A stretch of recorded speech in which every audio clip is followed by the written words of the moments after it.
যে কোনো মূল্যে দ্রব্যমূল্য নিয়ন্ত্রণ করুন।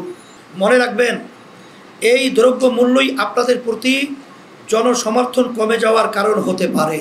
রাজনৈতিক দলগুলোকে সম্পৃক্ত করুন, কারণ তারাই দীর্ঘমেয়াদে জনমত ধারণ করেছে এবং আগামীতেও করবে। তাই সক্রিয়ভাবে রাজনৈতিক দল, উলামা শ্রেণী এবং বিভিন্ন পেশা ও স্তরে জনমানুষকে সম্পৃক্ত করুন।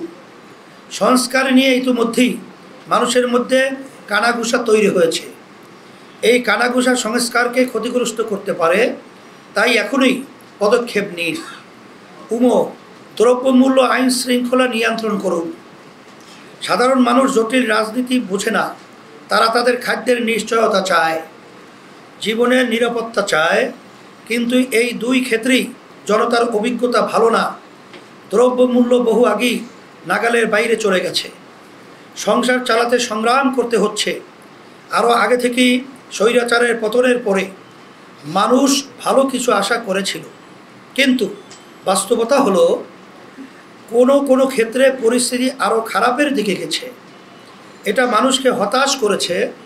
সেজন্য বলবো, যে কোনো মূল্যে দ্রব্যমূল্য নিয়ন্ত্রণ করুন।